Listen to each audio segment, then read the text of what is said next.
설날이 한국 문화라고요? 그건 중국에서 가져간 거예요. 이렇게 당당하게 말하는 한 중국 유학생이 있었습니다. 그는 강의실에서 한국의 설날이 원래 중국의 춘절이며 한국의 모든 전통이 중국에서 유래했다고 주장했습니다. 하지만 이 발언이 불러온 논쟁은 단순한 말싸움에서 끝나지 않았습니다. 결국 강의실은 뜨겁게 달아올랐고 예상치 못한 대결이 벌어지게 되었습니다. 말로는 해결되지 않는 논쟁을 증명하기 위해 한국과 중국의 자존심을 건 승부가 시작된 것입니다. 과연 이 승부의 결말은 어떻게 되었을까요? 그리고 이 사건을 지켜보던 사람들은 무엇을 깨닫게 되었을까요? 이 뜨거운 논쟁이 있던 자리에서 모든 것을 생생히 지켜보던 한 여학생의 사연입니다. 제 이름은 소피아 윌리엄스입니다. 미국에서 태어나고 자랐지만 동아시아 문화에 관심이 많아서 대학에서는 국제관계학을 전공하고 있습니다. 유학은 아니지만 저는 동아시아 역사와 문화를 배우기 위해 한국어와 중국어까지 공부하며 여러 나라의 친구들을 사귀고 있었습니다. 그날의 사건이 일어난 수업은 동아시아 문화와 역사로 학기 초부터 제가 가장 기대했던 과목이었습니다. 미국에서는 아시아 문화에 대한 이해가 깊지 않은 경우가 많아 정확한 정보를 배우는 게 중요하다고 생각했었거든요. 게다가 이 수업은 단순한 강의가 아니라 학생들 간의 토론이 활발하게 이루어지는 형태라서 교환학생이나 유학원, 진짜 아시아 친구들의 생각을 직접 들을 수 있다는 점에서 더 흥미로웠죠. 그리고 저는 이 수업이 토론을 하면서 점차 긴장감 넘치는 분위기로 변한다는 것도 알고 있었습니다. 한국과 중국, 일본 학생들이 같은 강의실에 모이면 종종 자국의 역사나 문화, 기원을 두고 논쟁이 벌어졌거든요. 저 같은 서양 학생들은 그냥 흥미롭게 관전하는 입장이지만 가끔은 너무 뜨거운 분위기에 당황할 때도 있었습니다. 그리고 그날의 수업 주제는 설날이었습니다. 이야기가 어디로 흘러갈지 불보듯 뻔히 보였어요. 강의실에 들어서니 분위기가 이미 웅성거리고 있었습니다. 저는 늘 그렇듯 중간 정도 되는 자리, 논쟁을 지켜보기에 가장 좋은 곳에 앉았습니다. 앞쪽에는 한국 유학생 지훈이 앉아 있었고 제 오른편 구석에는 중국 유학생 리우가 있었습니다. 두 사람은 성격부터가 완전히 달랐습니다. 지훈은 이성적이고 차분한 성격으로 논쟁이 벌어져도 쉽게 흥분하지 않는 스타일이었습니다. 그는 언제나 논리적으로 상대를 설득하는 방식을 선호했습니다. 반면 리우는 자신감이 넘치고 다소 직설적인 화법을 쓰는 사람이었습니다. 수업이 시작되면 언제나 적극적으로 손을 들고 자신의 의견을 이야기하곤 했습니다. 잠시 후 교수님이 강의실에 들어오셨습니다. 언제나처럼 여유로운 표정을 지으셨지만 이미 강의실이 술렁이는 걸 보면서 오늘 논쟁이 벌어질 걸 예감하신 듯 했습니다. 교수님은 미소를 지으며 노트북을 켜고 수업을 시작하셨습니다. 오늘은 동아시아의 대표적인 명절인 설날, 춘절, 오쇼가치에 대해 이야기해 보겠습니다. 같은 날을 기념하는 명절이라도 각국의 문화와 전통이 얼마나 다른지 살펴보죠. 그 순간 강의실의 분위기가 달라졌습니다. 중국과 한국 학생들 사이에서는 미묘한 긴장감이 감돌았고 서양 학생들은 흥미로운 주제다라는 듯 기대에 찬 표정을 지었습니다. 저는 조용히 상황을 지켜보았습니다. 그리고 곧 예상했던 일이 벌어졌습니다. 리우가 손을 번쩍 들었습니다. 그는 마치 기다렸다는 듯한 태도로 말하기 시작했습니다. 교수님, 그런데 사실 한국의 설날은 중국 춘절에서 유래한 거 아닌가요? 강의실이 순간 정적이 흘렀습니다. 아, 시작됐다. 저는 속으로 생각했습니다. 리우는 아주 당연하다는 듯한 표정으로 말을 이어갔습니다. 중국의 춘절은 수천 년 전부터 있었고 한국은 오랫동안 중국의 영향을 받아왔잖아요. 그러니까 설날이라는 개념 자체가 춘절에서 온 거라고 볼 수 있죠. 한국의 설날은 결국 중국 문화의 일부라고 생각합니다. 그는 말을 하면서 주변을 둘러보았습니다. 마치 내 말이 맞지? 라고 확인하는 듯한 눈빛이었습니다. 몇몇 중국 학생들은 고개를 끄덕였습니다. 반면 한국 학생들은 표정이 미묘하게 굳어졌습니다. 저는 본능적으로 지훈을 바라보았습니다. 역시나 지훈은 이미 손을 들고 있었습니다. 저는 좀 다르게 생각합니다. 지훈은 평소처럼 차분한 어조로 말했습니다. 춘절과 설날이 같은 날일 수도 있죠. 하지만 같은 날이라고 같은 명절이라고 할 수는 없습니다. 한국의 설날은 조상을 기리는 세배, 문화 떡국을 먹는 풍습, 차례를 지내는 등 독창적인 전통을 가지고 있어요. 춘절과는 문화적 맥락이 다릅니다. 리우는 코웃음을 치며 반박했습니다. 그런데 한국도 조상을 기리는 문화가 있잖아요. 조상을 기리는 문화는 원래 중국에서 유래한 거 아닌가요? 지우는 미소를 지으며 여유롭게 대답했습니다. 그 논리라면 전 세계의 조상을 기리는 모든 문화가 중국 영향을 받은 게 되는 거겠죠. 추수감사절과 한국의 추석도 같은 명절인가요? 명절의 형식과 의미가 다르면 전혀 다른 문화로 봐야 합니다. 강의실 곳곳에서 작은 웃음이 터졌습니다. 교수님도 흥미로운 표정을 지으셨습니다. 리우의 표정은 살짝 굳었지만 그는 쉽게 물러서지 않았습니다. 결국 한국 설날이 춘절의 영향을 받은 건 맞잖아요. 그러니까 원조는 중국이죠. 지우는 잠시 생각하더니 천천히 고개를 저었습니다. 문화는 서로 영향을 주고받을 수 있습니다. 하지만 한국의 설날은 중국의 춘절과는 독립적으로 발전한 명절이에요.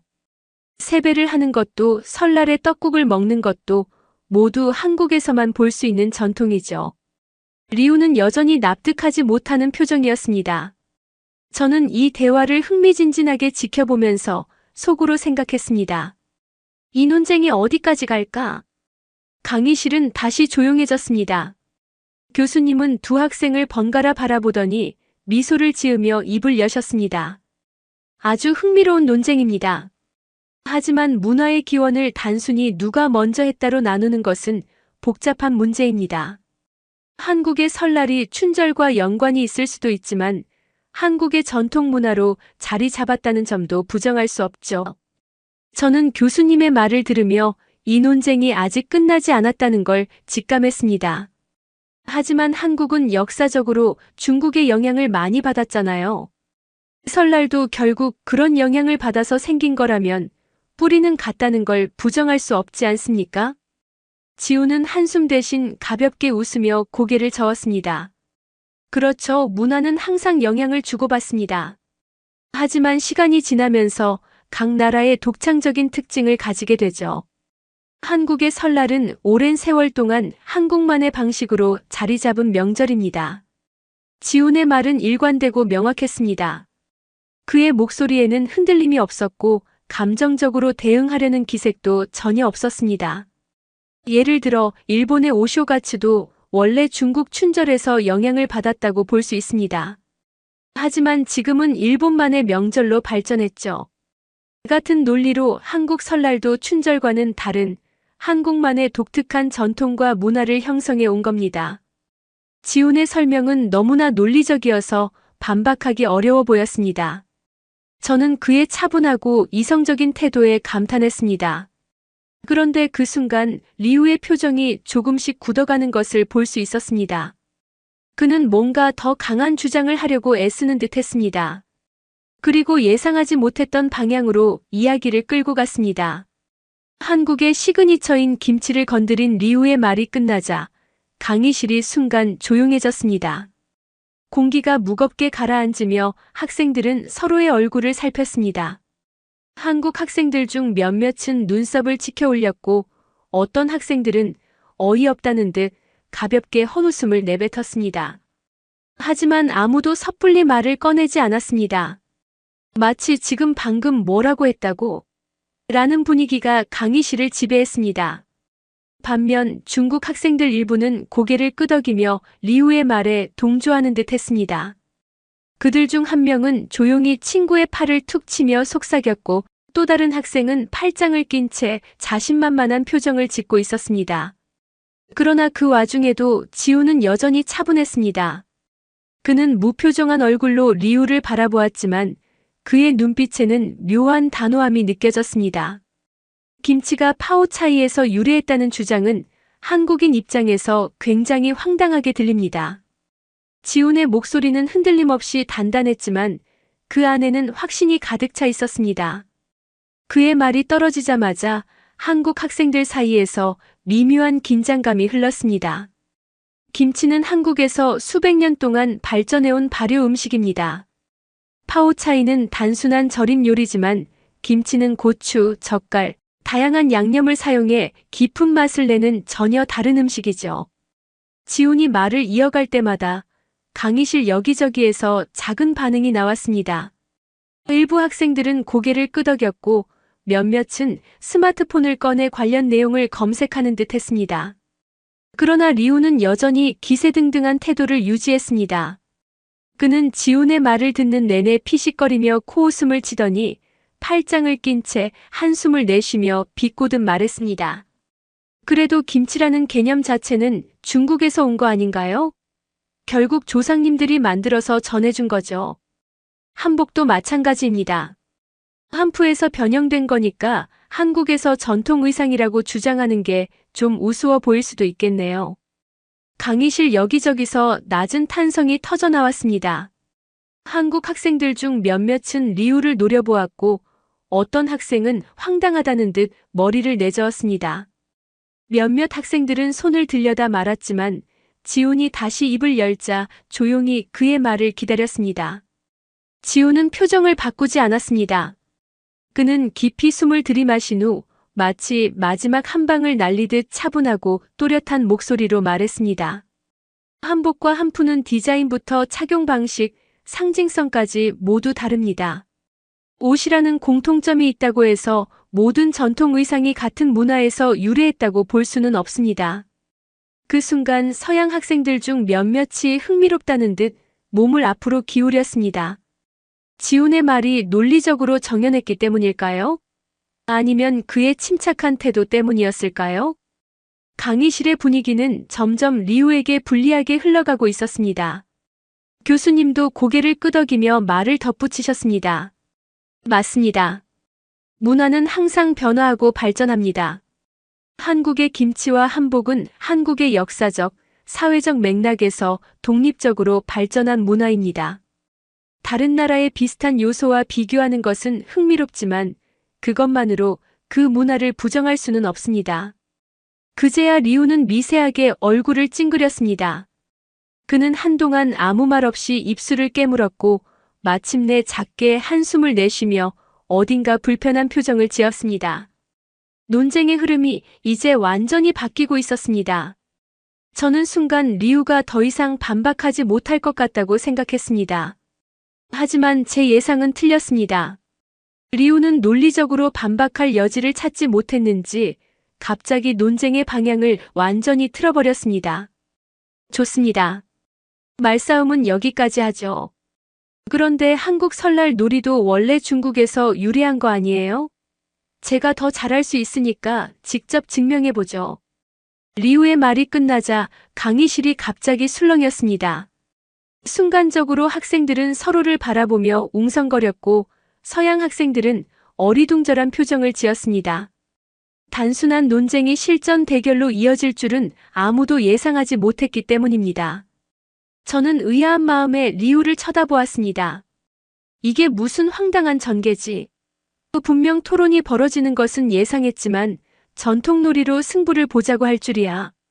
이건 더 이상 논리적인 반박이 아니라 감정적으로 밀린 사람이 마지막으로 던지는 승부수 같았습니다. 반면 리우의 얼굴에는 여전히 자신감이 넘쳤습니다. 마치 이제야 제대로 된 싸움을 하게 됐군 하는 표정이었습니다. 지훈이 당황한 듯 리우를 바라보며 조용히 물었습니다. 무슨 뜻입니까? 리우는 팔짱을 낀 채 의기양양한 목소리로 대답했습니다. 제기차기 말이에요. 중국에서도 비슷한 놀이가 있으니까 제가 더 잘할 수밖에 없죠. 직접 해보면 알 겁니다. 그는 강의실을 한 바퀴 훑으며 주변 학생들의 반응을 살폈습니다. 마치 내 말이 맞지 않느냐는 듯한 태도였습니다. 일부 중국 학생들은 그의 말에 맞장구를 치듯 고개를 끄덕였지만 한국 학생들은 어이가 없다는 듯 서로를 바라보며 헛웃음을 짓고 있었습니다. 이때 교수님은 조용히 지켜보고 계셨습니다. 그는 리우의 예상치 못한 제안에 흥미가 생긴 듯 미소를 지었습니다. 저는 긴장감이 점점 고조되는 걸 느꼈습니다. 보통 수업 중 이런 논쟁이 벌어져도 교수님이 나서서 정리를 해주곤 했습니다. 그런데 오늘은 달랐습니다. 교수님은 개입하기보다 이 논쟁이 어디까지 흘러갈지를 지켜보려는 듯 했습니다. 지우는 여전히 황당하다는 표정을 지었지만 금방 감정을 추슬렀습니다. 그는 짧은 침묵 끝에 이내 태연한 목소리로 말했습니다. 좋습니다. 해보죠. 그의 태도는 흔들림이 없었고 오히려 여유로워 보였습니다. 순간 강의실에서 작은 탄성이 터져 나왔습니다. 정말 대결을 하는 거야? 라는 분위기가 퍼졌습니다. 저는 긴장과 흥분이 뒤섞인 채 이 상황을 지켜보았습니다. 한편으로는 정말 이런 방식으로 논쟁이 해결될까? 싶기도 했지만 또 한편으로는 이렇게까지 확신하는 리우가 실제로 잘할 수도 있지 않을까? 하는 생각이 들기도 했습니다. 교수님은 잠시 두 사람을 번갈아 바라보시더니 마침내 조용히 입을 여셨습니다. 좋은 제안입니다. 말로만 논쟁을 하는 것도 중요하지만 직접 체험을 통해 문화를 이해하는 것도 좋은 방법이지요. 그렇다면 제가 제기를 들고 오겠습니다. 잠시만 기다려주세요. 오늘 수업은 정말 재밌는 수업이 되겠네요. 리우의 얼굴에는 승리의 확신이 가득했습니다.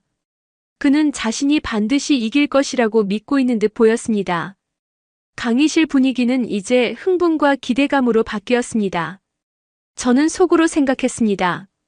아, 이거 정말 흥미진진하겠네요. 강의실 분위기가 완전히 달아올랐습니다. 처음에는 단순한 수업 토론이었지만 이제는 마치 진짜 승부를 가리는 경기가 된 것 같았습니다. 리우는 자신만만한 표정을 지으며 고개를 들었습니다. 그는 주위를 둘러보며 일부 중국 학생들과 눈을 마주쳤습니다. 그들의 표정은 기대에 차 있었고 마치 당연히 리우가 이길 거라고 확신하는 듯 했습니다. 제기차기는 원래 중국에서 유래한 놀이입니다. 그러니까 제가 더 잘하는 게 당연하지 않겠습니까? 그는 강한 확신을 가지고 있었습니다. 저는 속으로 생각했습니다. 정말 그럴까? 단순히 문화의 기원이 중국이라고 해서 무조건 중국인이 더 잘한다는 보장은 없을 텐데. 지우는 특별히 감정을 드러내지 않았습니다. 그는 그저 리우를 바라보며 담담하게 말했습니다. 말이 아니라 행동으로 증명하면 되겠네요. 강의실 여기저기서 작은 탄성이 터졌습니다. 분위기는 마치 스포츠 경기 직전처럼 긴장감이 감돌았습니다. 교수님께서는 강의실 앞쪽 공간을 정리한 뒤 두 사람을 부르셨습니다. 좋습니다. 두 학생이 직접 겨루는 걸로 하지요. 룰은 간단합니다. 누가 더 오래 연속으로 제기를 차는지 보면 되겠군요. 학생들은 기대에 찬 표정으로 지훈과 리우를 바라보았습니다. 저는 갑자기 심장이 두근거리는 것을 느꼈습니다. 이거 정말 중요한 순간이 될 것 같은데. 리우는 제기를 받아들고 한참을 만지작거렸습니다. 그는 처음 보는 듯한 표정이었지만 애써 여유로운 척 웃으며 말했습니다.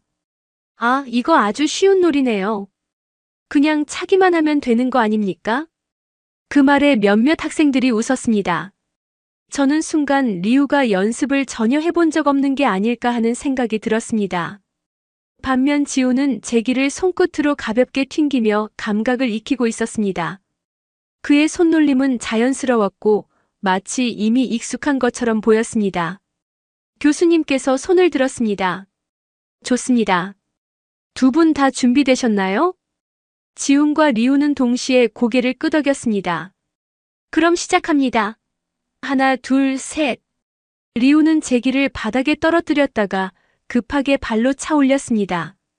그런데 문제는 제기가 이상한 방향으로 튕겨나갔다는 것입니다. 리우는 당황한 얼굴로 재빨리 손을 뻗어 잡으려 했지만 이미 제기는 바닥에 떨어지고 말았습니다. 강의실이 순간 정적에 휩싸였습니다. 모두가 예상한 것보다 훨씬 빠른 전개였습니다. 반면 지우는 침착하게 제기를 차올리기 시작했습니다. 한 번, 두 번, 세 번. 그의 움직임은 부드러웠고 안정감이 있었습니다. 리우는 어리둥절한 표정으로 자신이 떨어뜨린 제기를 바라보았습니다. 그러더니 얼굴이 붉어지며 말했습니다. 잠깐만요. 이건 제대로 준비가 안 된 상태에서 시작한 겁니다. 다시 하면 됩니다. 학생들 사이에서 웃음이 터져나왔습니다. 교수님은 살짝 미소를 지으며 고개를 끄덕이셨습니다. 좋습니다. 공정성을 위해 한 번 더 기회를 드리겠습니다. 리우는 다시 제기를 주워들고 깊이 숨을 들이마셨습니다. 그러고는 다시 한번 제기를 차올렸습니다. 이번에는 두 번. 하지만 결국 균형을 잃고 제기는 바닥으로 떨어졌습니다. 반면 지우는 계속해서 제기를 차고 있었습니다. 10번, 15번, 20번. 그는 태연하게 발을 바꿔가며 다양한 기술을 보여주고 있었습니다. 강의실은 점점 열광적인 분위기로 바뀌었습니다. 학생들은 지훈의 실력을 보며 감탄했습니다. 와, 저 정도면 프로 아닌가요? 아무리 봐도 경험자네요. 마침내 교수님께서 손을 들며 경기를 중단시키셨습니다. 좋습니다. 승패가 명확히 갈린 것 같군요. 여기서 마무리하겠습니다.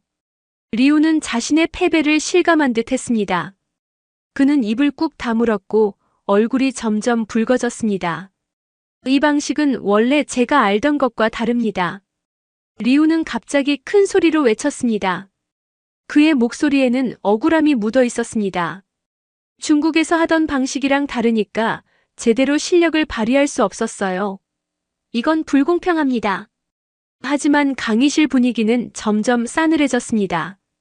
많은 학생들이 이미 승패를 받아들였고 변명을 하는 리우를 보는 시선은 곱지 않았습니다. 그렇다면 처음부터 방식이 다를 수 있다는 걸 인정하셨어야죠. 지훈이 차분한 목소리로 말했습니다. 그의 태도는 흔들리지 않았고 감정적으로 대응하지 않았습니다. 결국 한국의 제기차기는 한국에서 발전한 놀이 방식이라는 걸 직접 경험해 보셨네요. 그 말이 끝나자 강의실 곳곳에서 웃음과 박수가 터져나왔습니다. 리우는 더 이상 아무 말도 하지 못하고 굳어버렸습니다.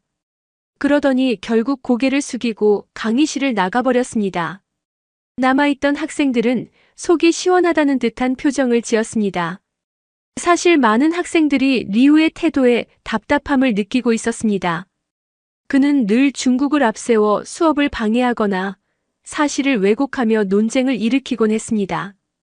이번 대결은 그런 그에게 직접적인 교훈을 주는 장면이 되었습니다. 교수님은 여전히 미소를 유지한 채 학생들을 둘러보며 말씀하셨습니다. 오늘 수업은 참 흥미로웠습니다. 문화는 말로만 이해하는 것이 아니라 직접 체험하면서 배울 수도 있지요. 그러니 오늘의 경험을 기억하시길 바랍니다. 저는 조용히 고개를 끄덕였습니다. 오늘 강의실에서 벌어진 일은 단순한 놀이가 아니었습니다. 진짜 전통과 문화는 말이 아니라 행동과 경험으로 증명된다는 사실을 모두가 깨닫는 순간이었습니다. 강의실은 리우가 나간 후에도 한동안 술렁였습니다. 학생들은 방금 벌어진 대결과 논쟁에 대해 조용히 이야기를 나누고 있었고 중국 학생들 몇몇은 여전히 불만스러운 기색이었습니다. 반면 한국 학생들은 차분한 표정이었지만 그들의 얼굴에는 은근한 안도감과 만족감이 엿보였습니다. 이제 더 이상 불필요한 논쟁 없이 수업이 진행될 것이라는 기대 때문인지 강의실에는 미묘한 후련함이 감돌았습니다. 그때 교수님께서 자리에서 일어나 강의실을 둘러보며 말씀하셨습니다. 오늘 수업을 통해 우리는 단순히 한 가지 놀이를 경험한 것이 아닙니다. 문화는 서로 영향을 주고받기도 하지만 시간이 지나면서 각자의 정체성을 확립해 나가기도 합니다. 한국의 설날은 춘절과 비슷한 점이 있을 수 있지만 오늘 대결을 통해 본 것처럼 한국만의 고유한 전통과 놀이 문화를 형성해 왔다는 점을 확인할 수 있었습니다. 교수님의 말에 학생들은 조용히 고개를 끄덕였습니다. 저 역시 교수님의 말에 깊이 공감했습니다. 문화는 단순히 어디서 유래했느냐만으로 정의되는 것이 아니라 그것이 어떤 방식으로 계승되고 발전했느냐가 중요하다는 사실을 다시 한번 깨닫게 되었습니다. 중국 학생들 중 일부는 여전히 표정이 굳어 있었지만 크게 반발하는 모습은 보이지 않았습니다. 이미 리우가 논리적으로도 실력으로도 패배한 상황에서 더 이상 논쟁을 이어가는 것은 무의미하다고 생각한 듯 했습니다. 그때 조용히 자리에서 일어난 사람이 있었습니다. 지훈이었습니다. 지훈은 천천히 강의실을 둘러보며 한숨을 내쉬었습니다. 그리고는 부드러운 목소리로 말을 이어갔습니다. 저는 중국의 긴 역사를 존중합니다. 중국이 오랜 역사를 통해 많은 문화를 발전시켜왔다는 것은 누구도 부정할 수 없는 사실이지요. 하지만 저는 한 가지 궁금한 점이 있습니다. 그의 목소리는 흔들림이 없었고 감정적으로 격앙된 기색도 없었습니다. 하지만 그 한마디가 강의실의 분위기를 다시 긴장시키는 듯 했습니다. 그렇게 많은 인구를 가진 나라에서 그렇게 깊은 역사를 가진 사람들이 왜 자신의 문화를 있는 그대로 자랑스럽게 여기지 못하는 걸까요? 왜 다른 나라의 문화를 비교하며 혹은 자신의 것이라고 주장하면서까지 인정받으려 하는 걸까요? 강의실이 순간 조용해졌습니다. 지훈은 조용히 중국 학생들을 바라보았습니다. 공격하려는 의도가 아니라 진심으로 묻고 있다는 듯한 표정이었습니다. 저는 한국인이지만 한국 문화가 다른 나라보다 우월하다고 주장하고 싶지는 않습니다. 문화는 서로 영향을 주고받으며 발전하는 것이니까요. 하지만 우리는 각자의 문화를 존중해야 합니다. 한국의 설날은 한국의 방식으로 발전한 것이고 한국의 전통 놀이도 그렇게 만들어졌습니다. 그것을 부정하는 것은 단순히 한국을 향한 공격이 아니라 한국인들의 정체성을 부정하는 것이겠지요. 저는 지훈의 말을 들으며 그가 정말 어른스럽다고 느꼈습니다. 단순한 승리에 만족하는 것이 아니라 본질적인 문제를 짚어내고 있었습니다. 그의 말에 중국 학생들 중 몇몇은 고개를 숙였습니다. 받아들이기 힘든 사람도 있었겠지만 적어도 지훈의 말이 논리적으로 타당하다는 점은 부정할 수 없었을 것입니다. 그리고 저는 깨달았습니다. 이 논쟁에서 진짜 승리한 것은 단순히 제기차기에서 이긴 지훈이 아니라 논쟁의 본질을 정확히 꿰뚫고 있는 사람이었다는 것을요. 교수님께서는 수업을 마무리하며 마지막으로 말씀하셨습니다. 오늘 수업은 단순히 하나의 문화를 배우는 시간을 넘어 우리가 문화라는 개념을 어떻게 이해해야 하는지 생각해 볼 기회였습니다. 때로는 말로 설명하는 것보다 직접 경험해 보는 것이 더 강한 깨달음을 주기도 하지요. 오늘의 논쟁과 대결이 여러분에게 의미 있는 경험이 되었길 바랍니다. 학생들은 조용히 교수님의 말씀을 들으며 깊은 생각에 빠진 듯 보였습니다. 그리고 교수님께서 수업을 끝내셨습니다. 오늘 수업은 여기까지 하겠습니다. 모두 수고하셨습니다. 학생들은 하나둘씩 자리에서 일어났습니다. 몇몇은 조용히 의견을 나누었고 일부는 혼자 생각에 잠긴 채 강의실을 떠났습니다. 저도 짐을 챙기며 주위를 둘러보았습니다. 리우는 여전히 돌아오지 않았고 중국 학생들 몇몇도 조용히 강의실을 빠져나갔습니다. 반면 한국 학생들은 비교적 가벼운 표정이었습니다. 그들은 서로를 바라보며 짧게 미소를 주고받았습니다. 그때 지훈이 저를 향해 가볍게 손을 흔들었습니다. 소피아, 오늘 수업 재미있었나요? 저는 웃으며 고개를 끄덕였습니다. 네, 정말 흥미로웠어요. 사실 처음에는 설날과 춘절이 비슷하다고 생각했는데 오늘 수업을 통해 확실히 다르다는 걸 느꼈어요. 지훈은 빙긋 미소를 지으며 고개를 끄덕였습니다. 그렇죠. 문화는 단순한 기원이 아니라 그것을 계승하고 발전시키는 과정에서 만들어지는 것이니까요. 그의 말에 저는 다시 한번 고개를 끄덕였습니다. 강의실을 나서며 저는 문득 생각했습니다. 오늘 우리는 단순히 한국과 중국의 문화 차이를 논한 것이 아니라 문화를 대하는 태도에 대해 배운 것이 아닐까? 오늘 수업은 단순한 논쟁으로 끝나는 것이 아니라 오랫동안 기억에 남을 경험이 될 것 같았습니다.